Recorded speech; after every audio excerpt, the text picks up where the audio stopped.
Hey Apple fans, Apple Sheep, and anyone else out there watching, Richard here with another episode of iTalk, and in this one, we're doing something a little different from what we've ever done before, and it might just be a great add-on to a Mac Studio, and it's right here, and we're going to unveil it and show it to you right after the intro.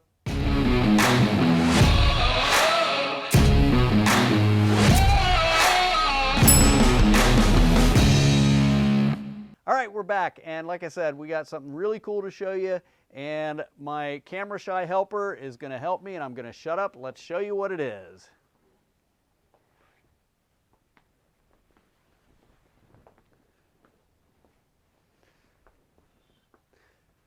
Ta-da! All right, this is our brand new flight sim rig. We're going to put links in the description below on where you can get everything in this rig, except for a couple of modifications we did. We did those on our own, and some of the stuff you just have to search the internet for, like the 40/40 extrusion bar that we did for the gate, for the door down here. But everything else, the main components, we'll put a link in the description below. So if you're interested in getting this, you can check it out, and I think it's really cool. So it's Flight Simulator.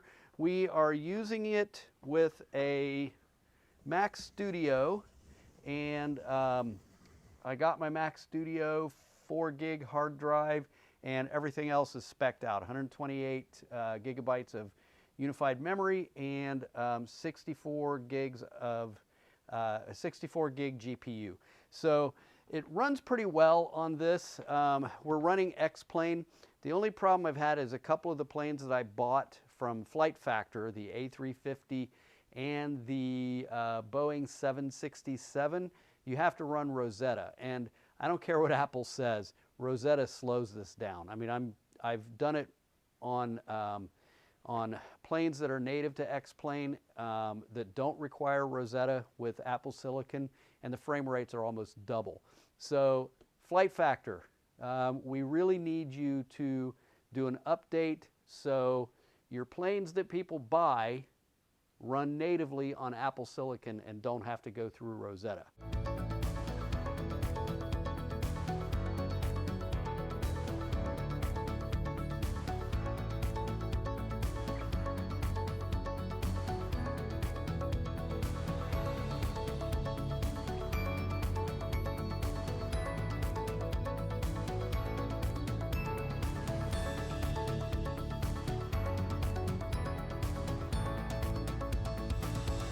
Let's give you a quick tour of what we got here. That might be helpful. So we'll start on this end and just kind of work our way across the front and the back. So we will start with the nose wheel tiller, all the way from Australia by Cat 3 Design. And this thing works fantastic. And when I got it, it actually looks a lot better in person than it does on any picture or video that you'll see out there. So this is fantastic. The next thing we have is the flight stick from Thrustmaster, the Airbus edition, and I love this thing too. Lots of buttons to program if you want to. We got a cup holder, keyboard tray, and just so you know, there's a big hole back here. This rig is actually designed more for a racing sim, but we've modified it for a flight sim. Phone holder tray, mouse tray, and the Honeycomb Bravo throttle quadrant. Works great, except I haven't been able to figure out how to get the toggle switches to work. So if anybody knows how to program these toggle switches, and I've tried the configurator, I've tried it directly through X-Plane, trying to use the X-Plane configurator and the Honeycomb configurator, and I can't get them to work. So I've contacted Honeycomb, which I'm not real happy with, to be honest, because I emailed their support team about a month ago, and I have not got a response yet. So I'm about ready to call them and make them talk to me. So anyway, we have an iPad holder, which I had to buy separately off Amazon. I use the iPad for SimBrief. And then 3 monitors for the actual plane and flying. And then the 4th monitor is for the instructor operating system. So this works really great. Oh God, I almost forgot. The Thrustmaster Pendular rudder pedals. These are, I mean, phenomenal. There's nothing bad to say about them. And for anybody out there wondering, these work beautifully with Mac. Thrustmaster will even tell you they don't work on Mac, but I think it's on Microsoft Flight Simulator they won't work because Microsoft's Flight Simulator isn't even compatible with Mac anymore. But these work beautifully with Mac computers on X-Plane. So if you have any question, any hesitancy whatsoever about the TPR rudder pedals, go ahead and buy them. They're expensive, but if you can afford it, they're worth every penny. They are fantastic, and we've got those mounted down, and they are, I love those things. All right, let's move on to what else? That's about everything. The door, yeah. So this swivel bar comes with the keyboard tray. So we just mounted this on here.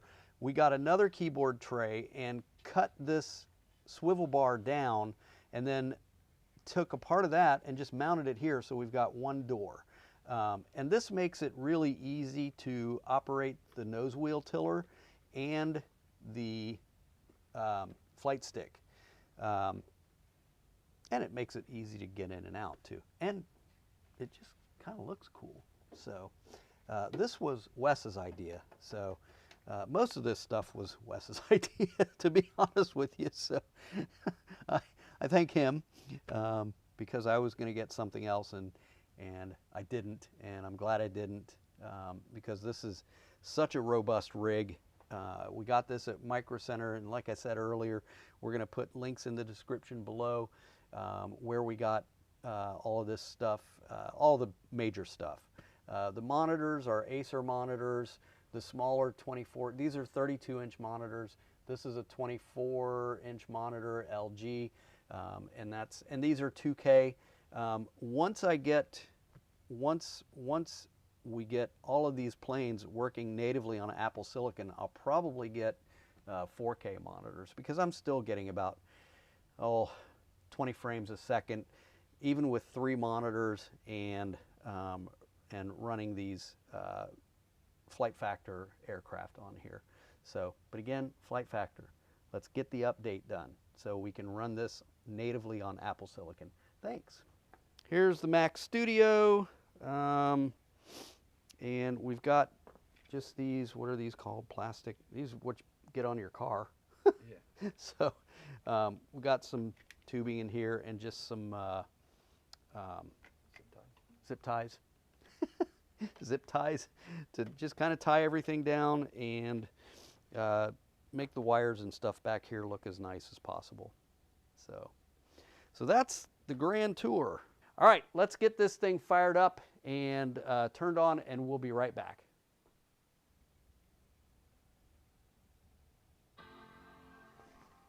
All right, so we got this thing pretty well fired up, and I know you can't see me very well because we turned all the lights off, but quite frankly, I'm not the star of the show. This is, and so this is the 3 monitors. We're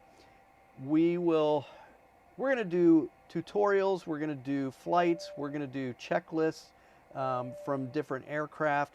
We'll do reviews. We'll show you how to set up this monitor on a 3-monitor system. It's actually pretty easy. Actually, it's a 4-monitor system. You know, we'll show you how to do all this, but this video is really just kind of to show you the rig and introduce you to it, and we love it. I think it's just about the coolest thing I've ever gotten. You know, I feel like a kid in a candy store, like I just got my favorite toy. If you like this video, don't forget to like, subscribe, share, comment, and smash the bell so you don't miss an iTalk video. And until the next one, we'll catch you on the flip side. We are out.